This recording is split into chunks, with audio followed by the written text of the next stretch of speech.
Human rights is, geez, that's a good question. Human rights. Well, that's a tough one. Wow.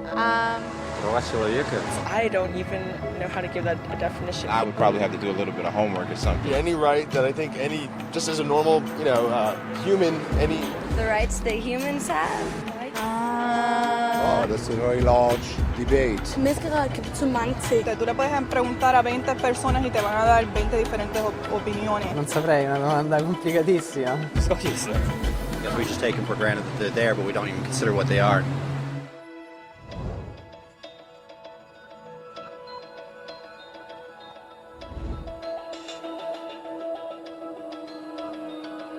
Human rights are the rights you have simply because you're human.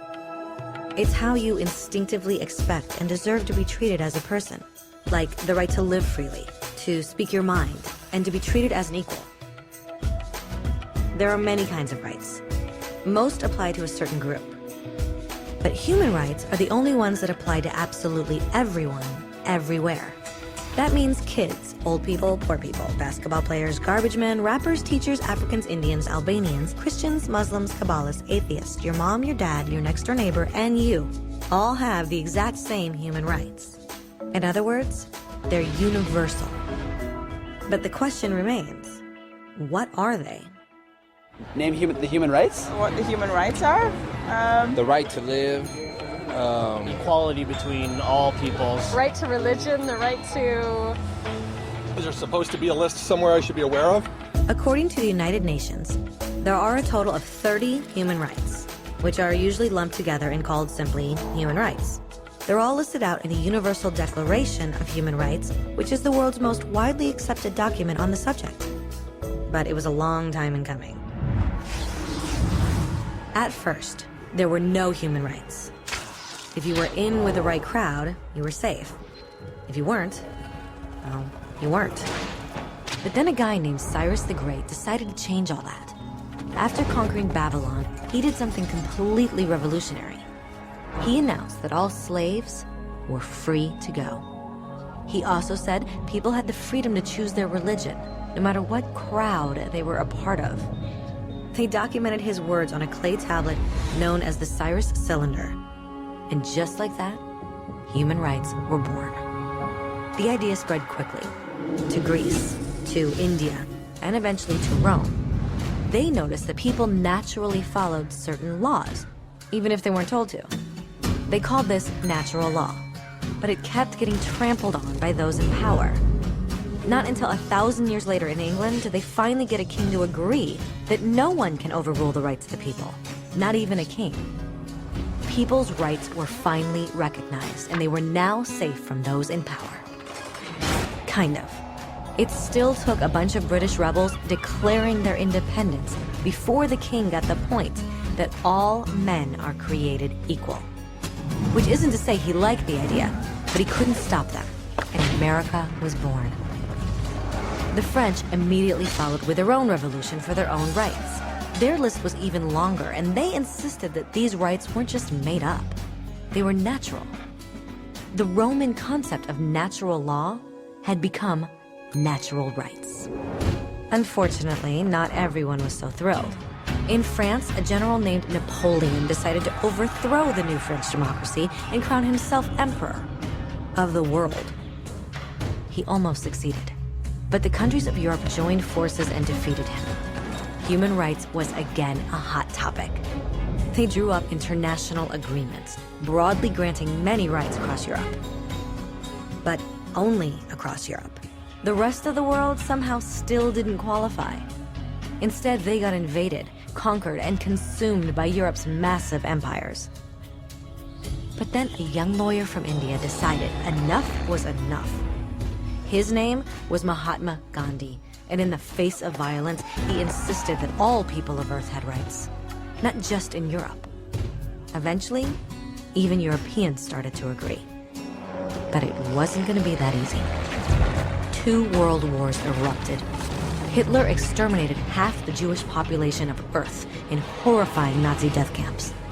And all told, 90 million people died. Never had human rights been so terrifyingly close to extinction. and never had the world been more desperate for change. So the countries of Earth banded together and formed the United Nations. Their basic purpose was to reaffirm faith in fundamental human rights, in the dignity and worth of the human person.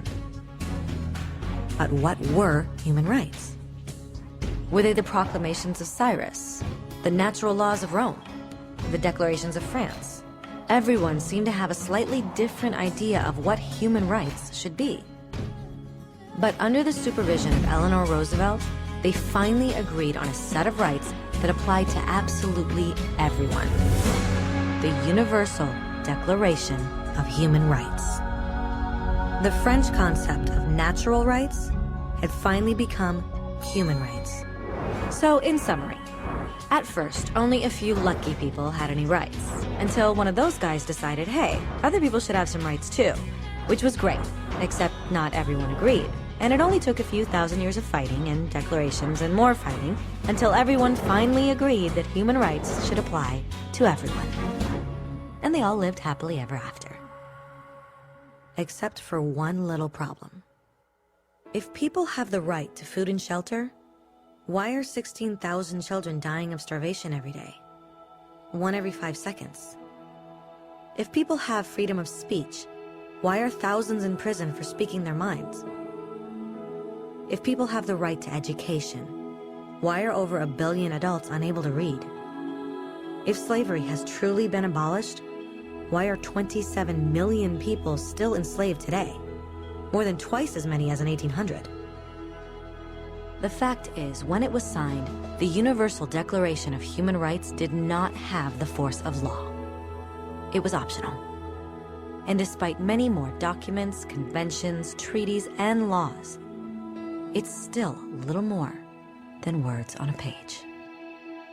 So the question is, who will make those words a reality? I have a dream today. When Dr. King marched for racial equality, he was marching for rights that had been guaranteed by the United Nations for almost 2 decades. But still, he marched. When Nelson Mandela stood up for social justice in the 1990s, his country had already agreed to abolish such discrimination for almost 40 years. But still, he fought. Those who fight today against torture, poverty, and discrimination are not giants or superheroes. They're people. Kids, mothers, fathers, teachers. Free-thinking individuals who refuse to be silent. Who realize that human rights are not a history lesson.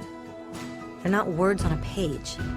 They're not speeches or commercials or PR campaigns. They are the choices we make every day as human beings.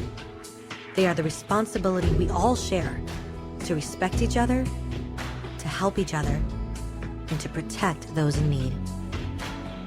As Eleanor Roosevelt said, where, after all, do universal human rights begin?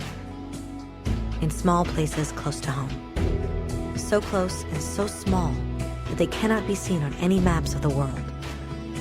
Yet they are the world of the individual person, the neighborhood he lives in, the school or college he attends, the factory, farm, or office where he works. Such are the places where every man, woman, and child seeks equal justice, equal opportunity, equal dignity without discrimination. Unless these rights have meaning there, they have little meaning anywhere.